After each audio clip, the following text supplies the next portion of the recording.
Hi, I'm Amy Gann, and I have been a member of the church there since 2019, along with my family. My husband is Jason Gann. We've been together for 27 years. I have a son, Wyatt, who's 22. My daughter is Natalie, and she is 19.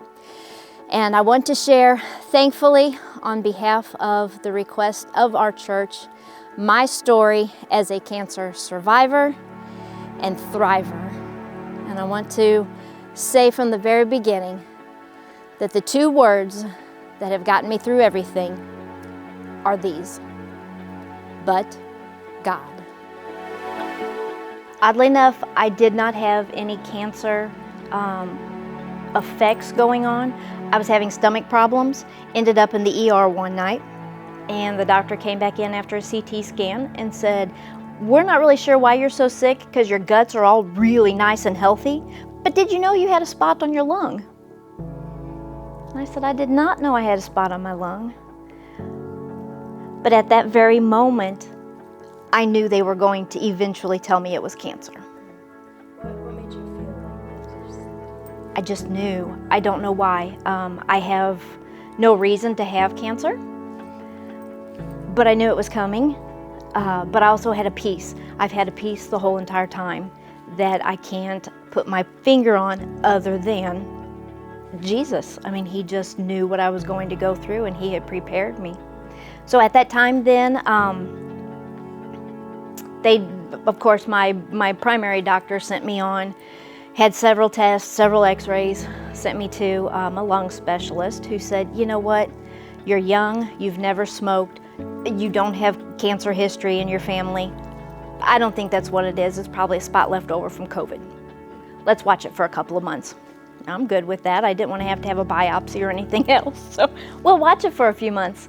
But I knew what they were going to tell me in a couple of months. So in a couple of months, which brought me to last August then, I went in, had another chest x-ray, and they're like, "It's growing." I'm like, "I know." So went in, did all the biopsy at that point, and determined exactly what type of cancer it was so that we could treat it. I am on a daily pill itself. I've not had to do like the intravenous chemotherapy, no radiation. My pill itself is a type of chemo, but it's very targeted to the exact mutation that I have, which we laughed because I had all my family praying for a mutation. I'm like, just pray that I'm mutated, because if I have this one particular mutation, then, and we did, we just prayed, Lord, let me be mutated, and then it should be a little easier to treat. So we've always known I'm a little messed up, but now I'm mutated also. So at the time then, when I got that, I was coughing basically 24/7. I could only whisper when I talked because it just sent me into coughing fits. I wasn't sleeping. That went on for about 6 or 7 weeks because it actually took that long for all the tests to be run and come back to determine that I had the mutation and how properly to start. The doctor wanted to immediately put me on chemo, and I told her, "No, I'm not going to do it. You find out what this is first, and then we'll treat me." Because God just gave me that peace, and I've known from the beginning that whatever happens, He's already there. He's already prepared that way. He's already prepared my journey. And it's been hard. I've had those moments where I haven't questioned Him, why me, but I've questioned what next. And it's been a true faith tester, because it's in those moments when I think, are you losing faith? Are you losing trust? Or do you have what you've preached all these years? Before I can remember little tiny, when I would kneel at the side of my bed and my face would barely, I could barely get my chin up on the side of the bed. I've just always known Jesus. So for Him, I can't imagine anyone being through any trial in their life without Him. It's carried me through, carried my family through. My daughter also told me, she said, "Mom, I'm not surprised when they told you it was cancer, because I knew too." So it's like God was just really preparing us for the inevitable. I I've had several people say, but why you? Why you? You don't deserve this. I said, but who am I? I'm nobody different than anybody else. And not everyone understands that. But it's the way I feel. And they're like, but you might die. Yeah, I might. And it's going to be good when I do. Do I want to go in pain? No. But we all go. And if this is the way that I'm going to go, then so be it. But I'm not scared at all because I know what's on the other side. Am I sorry for those left behind? Only those that love and care about me. Everybody else will replace me by, tomorrow. It's just the way it goes. Do I want to leave this soon? Absolutely not. I want to finish raising my children to adulthood and beyond. I want to have these years with my husband to grow old. But when you have heaven waiting for you, there's nothing to be concerned with. I'm just ready for that. So it's been an interesting journey. The ups and the downs, the highs and the lows, like any other journey. It's not over. My doctor has pretty much told me I will be on medicine until I die. Are these like daily pills? Daily pill. And I've told her I'll be on it until Jesus heals me.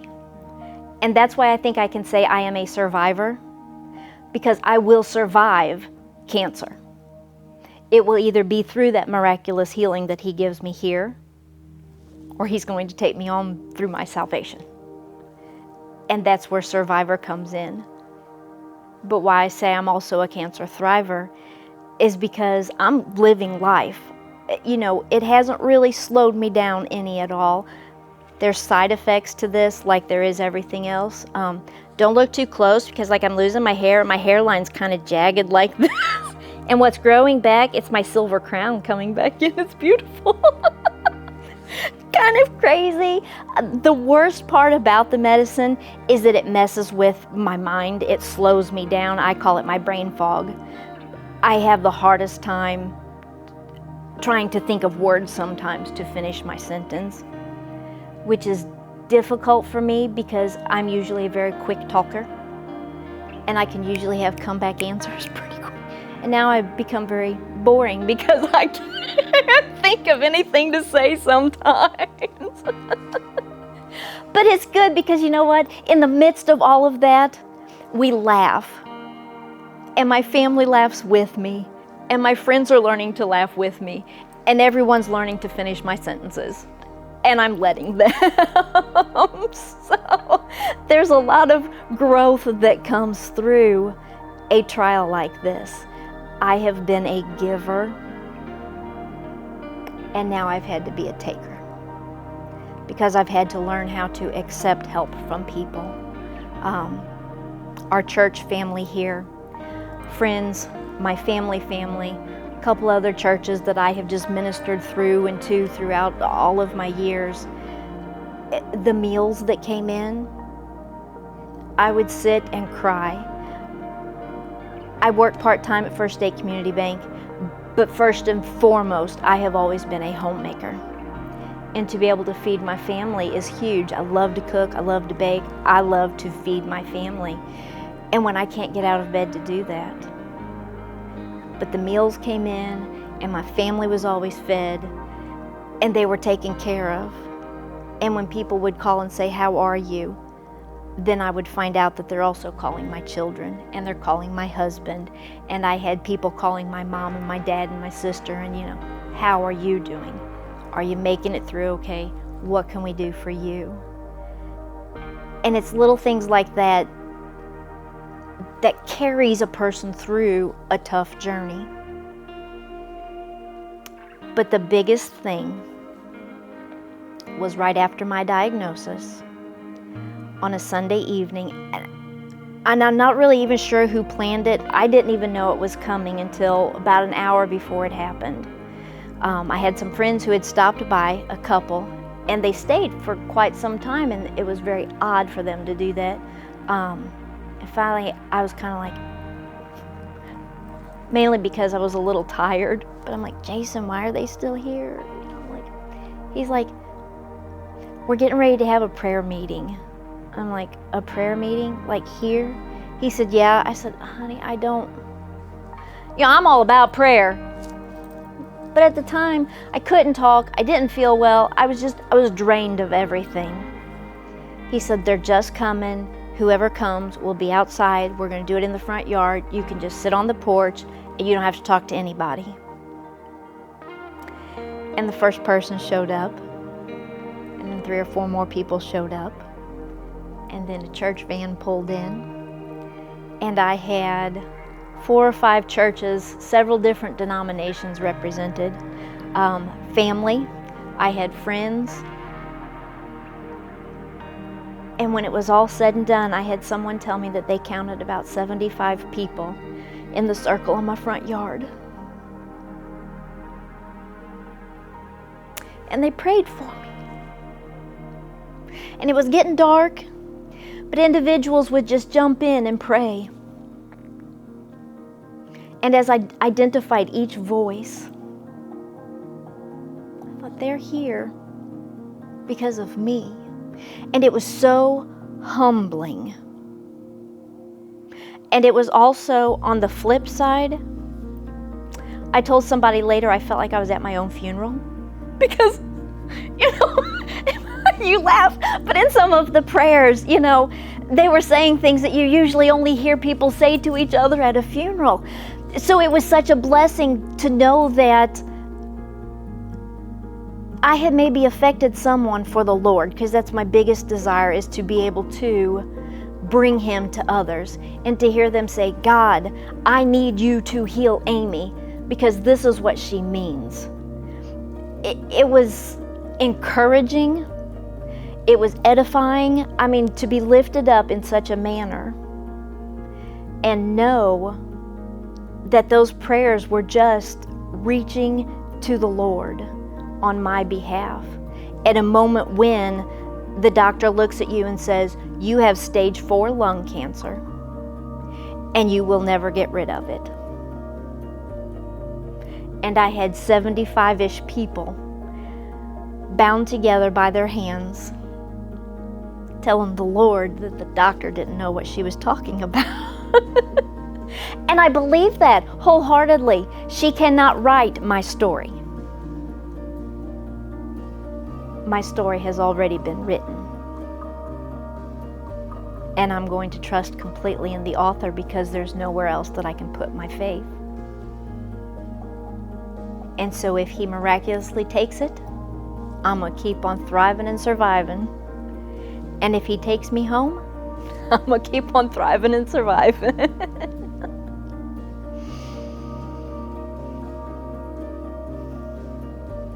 And every journey is like that. Mine just happens to be cancer. But if everyone could see the positive and reach out and rely on Jesus, then you can laugh through the trials. You can find that joy that only comes from within. Now, have I always been this way? No. About a month ago, I started. October 1st was the first day I took my pill in 2021 last year. I am not one who, like birthdays, anniversaries, weddings, stuff, yes. But people will say, oh, it's my cancerversary. Like, why would you want to walk around remembering the day you were told you had cancer? That's me, my personality. But as October 1st came around this year, I struggled terribly. And I don't know why is the problem. I don't know where it came from, which made it worse, I think. But I started to get depressed. I started to have fearful thoughts. I started to doubt my faith and my trust in the Lord. When you start going through something like this, you take a good look at how you're living. And so I changed my diet. I've added various things, taken away, done stuff to keep myself as healthy as I can. Because while I do believe the Lord's healing me, I think it's important for me to do my part also. Sugar feeds cancer, the number one thing. Yes, so difficult to get rid of. So come October 1st and that week of October, if I ate a little bit here or there, then I would feel all this guilt. And the guilt set in on me, and all of this just weighed down on me, something terrible. And it's not a spot that's healthy to be in. But I had several who I could reach out to, and I say, listen, this is where I am. And they're like, Amy, it's not uncommon for you to be there. Yes, it is. Have you seen me this whole last year? I have been positive. I've been encouraging. Like, I've let you cry on my shoulder, and I'm the one with cancer. But that's just the way, that's me. That's how God wired me. And suddenly, like, my plug was pulled, and I couldn't figure out what was going on. And it was so hard to sit in that mental state. So I dug back into prayer, and the Lord showed me a few things, and I did a little repenting. I flat out had a friend who looked at me and said, "You're rebelling right now." You're right, I am.